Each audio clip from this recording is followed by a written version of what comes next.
Arabako enpresetan beste herrialde batzutan baino presentzia gutxiago dago. Euskara gutxiago entzuten da enpresetan. Guk bezera ditugu bai Bizkaian eta bai Gipuzkoan eta nabaritzen da desberdintasun hori. Gehiago entzuten da jende gaztea enpresetara sartzen ari den heinean.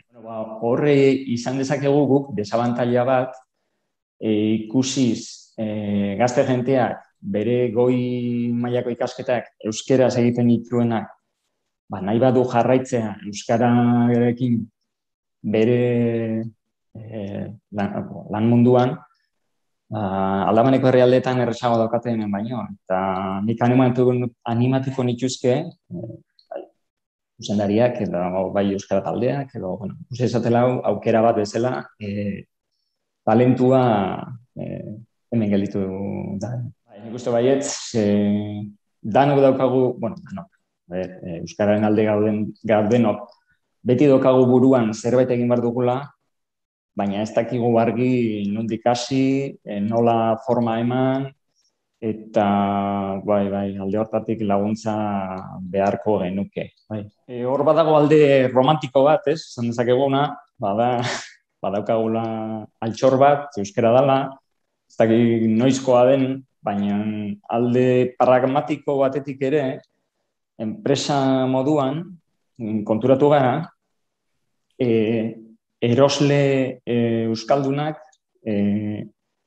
asko estimatzen duela bere hizkuntzan tratatzea, eta hori abantaila bat izan daiteke.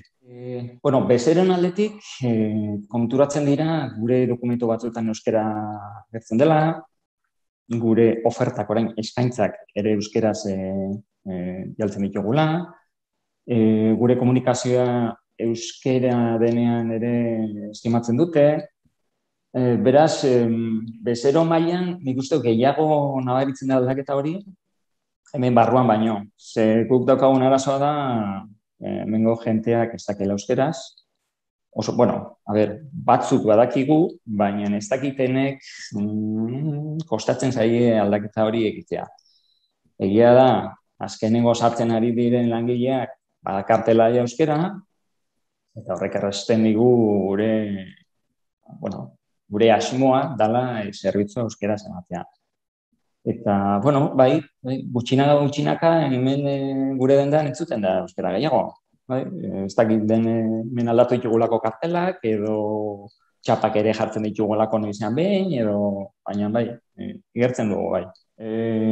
Zuzendaritzatik bultzatzen ez den gauza bat, ez dauka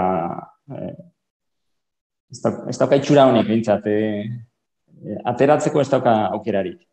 Beraz, nik animatuko nituzke, zuzendaritzan daudenei, beren aldetik ere jartzeko, alegin hontan, danon artean egin behar dugula. Hau ez da, nik ez dut egingo Aldabanikoak egingo duelako. Ez hau dakigunok egin behar dugu, ez gara inbeste, Araban, eta, aldugun einean lagundu behar dugu. Esango nik beldurra galtzeko. Ez daukate ez galtzekorik, eta probatzeko. Orain dela urte mordo bat. Euskarak bazaukan politika kutsu bat, baina hori galdu da. Euskara guztiona da, hasi ginen, kasualidadez. Beti genuen buruan euskararen alde zerbait egin behar genuela, baina ez genukan ez da protokolorik, ez genuen ezer idatzirik, prozedimenturik, ez genuen ezer. Eta duela urte batzuk, agertu nintzen ni Lazarragasari batzutan, eta ezagun batzuen bitartez, bai euskari ezagutu nuen, handik hilabete batzuetara pilotaje baten proposamena heldu zitzaigun, eta daramatzakoia 3-4 bat urte, bai euskararekin lanean, eta, esan behar da, ez dela oso lan gogorra, baina da gutxinaka denboran zehar egin behar den zerbait. Eta alde hortatik, urtero rebisatzen denez, eta, helburu txiki batzuk jartzen ditugunez, nahiko erresa da betetzea. Eta laguntzen digu modu ordenatu baten hobetzen. Hemengo langileek euskara hitz egitea. Hortarako proposatu diegu bai ikastaroak egitea, duela gutxi agertu dira ere euskaltegietako ikastaroak, debalde direla, eta gure aldetik aukera hori ematen diegu.